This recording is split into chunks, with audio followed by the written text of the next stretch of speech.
Roberts, the executive producer of the short film Amrak. I'm here with Miss Rida B, as well as Cameron. We're about to go in to interview Miss Victoria Siplin, Commissioner of District 6. Come follow us for the anti-bullying film Amrak.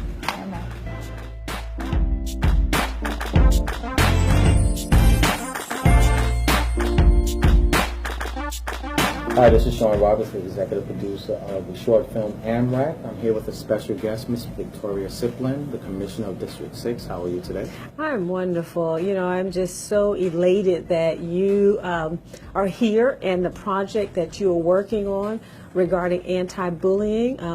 That is such a crucial topic that we must begin to talk about, because I know, even though as a county commissioner of District 6, I wasn't always a county commissioner. I too was a young adult, teenager, and I too went through bullying. So I just want to say thank you, Sean, for bringing this issue to the forefront. And I appreciate you having us here. And I also have one of our actors who is the bully in the film. This is Cameron. How you doing, Cameron? I'm doing good. Yeah. Good.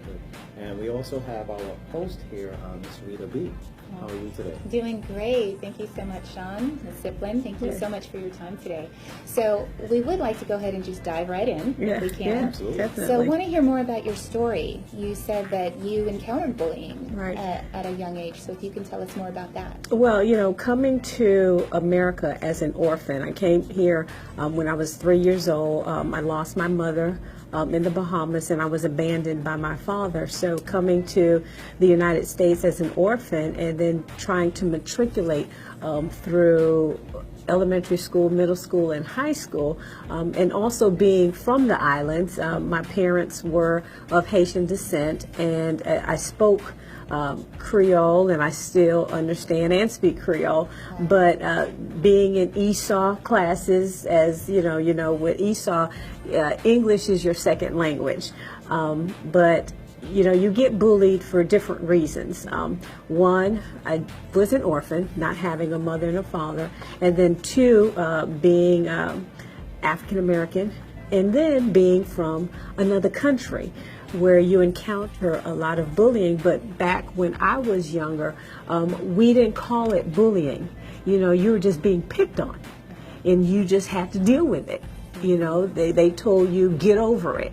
And now we know and understand that not every child can get over bullying. You have children who it really crushes their spirit, it crushes their self-esteem, and some kids take the ultimate choice of taking their own lives, and that we don't want to see in our society with our young folks, because we have to learn that we must exhibit a level of tolerance.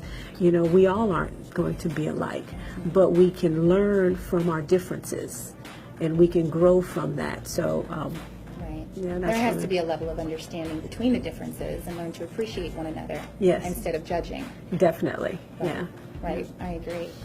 So then, so you came over here when you were 3. Yeah. So Florida, correct? Yes, Florida. Oh, okay, Yeah. wonderful. And so you said that you were bullied. Is there anything that you would say to those bullies now as an adult? Look at me now.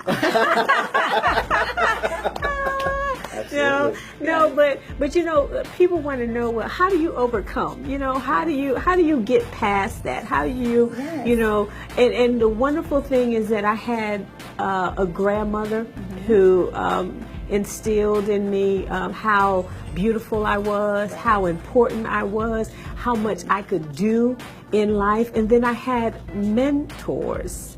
Okay. I had folks in the church that took me up under their wings and showed me my importance and showed me that, even though someone is talking about you, it's because they don't know you. They don't know who you are. So sometimes you have to ignore those things, Thank God my bullying never became physical. I was not physically harmed by any of my classmates, just verbally. So, now sometimes we have people that are being physically harmed, where you have to go a step beyond than just get over it and everything will be okay. But I just thank God that I had mentors, I had people that always encouraged me. So no matter what someone else was saying about me, I had things being said to me that can counter that. So yeah, so you have the negative, but yet you have the positive. And I think sometimes our young adults, they're only hearing the negative, and we're not feeding them the positive things that they need to hear on a daily basis to counter some of that negativity that is being portrayed on them or that's being presented to them. I agree. Yeah. You needed to counteract. Yeah, you do. We do. Yeah, definitely. Yes. So then, so we're here with Sean Roberts with Yes. Amrak, and so you know about the anti-bullying campaign Yes. and vision. So, Yeah. so why would you support something like Amrak and the vision? Well, with Sean, and like I said, when I met Sean, and just his energy and just his spirit and just his passion regarding the anti-bullying cause and the promotion that he wants to do with Amrak, I just figured it's just a no-brainer. There are some things that you're introduced in life and people come to you and you don't even have to give it second thought, so, and I knew that our society is missing a void. We say that we've implemented certain things, but you can never do enough as it pertains to bullying. And just what he's doing, I felt was a no-brainer, and he has my support in any way that I can help. I told him that I'm here for him, and we won't let, I always tell folks, when we're doing something and it's new and people might not be receptive, you get a lot of no's before you run into a yes. And the Bible tells us, do not get weary in well-doing. And I don't know if Sean is getting weary, because it's not easy.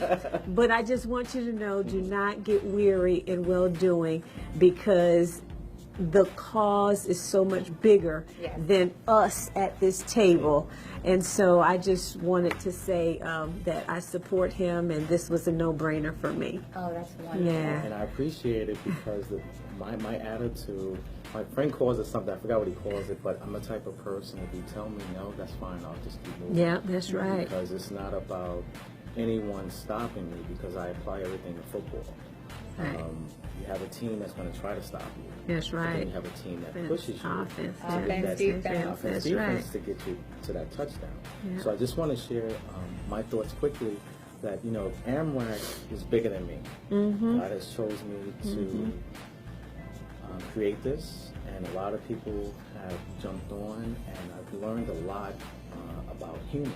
We're not as bad as we think we are, and I've been blessed to meet a lot of positive people that have impacted myself as well as the project. And I want to say, I'll say this here, you, Ms. Rida, this young kid here, I see myself in him, and also Mark, Mark's been there since the beginning, and he's still here. And so I'm thankful he's a teammate. Yeah, So with him, he's blocking, I'm running, that's right. just like everyone else is here. So the team is just getting bigger. I just want to thank you for the opportunity. I feel blessed. Thank you. And thank you for your time. I really appreciate Oh, it is my pleasure. It is my pleasure. And I hope that this is just a seed that you have planted in our society. And I hope the harvest that you are going to reap is much bigger than what you ever thought. Because I know, it's a little seed today, but the harvest, and when you're getting ready to sow, that it's greater, it's much bigger than you could have even imagined. And the lives that you'll be changing and maybe saving is immeasurable. So thank you. That's a beautiful analogy. Yeah. Beautiful analogy.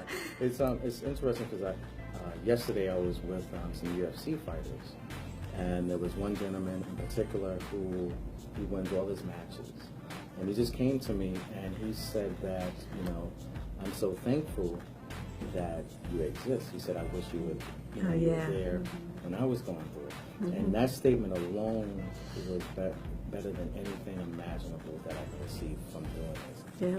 Because he was serious, was from the heart. And so he was like, I'm thankful that you're here now. So if he's saying that, imagine the ones that we could touch that's going to do it. Right now, That's in right. real time. Yeah. It's very true, because now there's cyberbullying, and Oh, we've come a yeah, long way from yeah. just being picked on. Right. You know? Right. And you're right. People Yeah, are you're taking right. their lives. Internet, cyberbullying. There's a and- whole nother element to it. So what he's doing, we're so happy to be a part of it, and we Yeah. appreciate your support. Oh, no problem. And Cameron, because you know about, you're on Facebook or Twitter and Snapchat and MySpace and Facebook Live and all this stuff. All the social, You know, yeah. so I know, so you guys get it too. And you guys, you know, the world that you live in is the same but totally different because the technology, you guys, I'm thinking that you guys are much smarter than we were at that age, even though we went through the same things, and your exposure is much greater. So I applaud you, young man, for sitting in the seat that you're sitting in and doing what you're doing and making a decision to do the right thing. Yes. You know, so I applaud you for that, because in life everything begins with a decision, and you have decided to take the right step. So proud of you, young man. Yeah. There you have it. That's Amrak. Thank you guys so much for your time.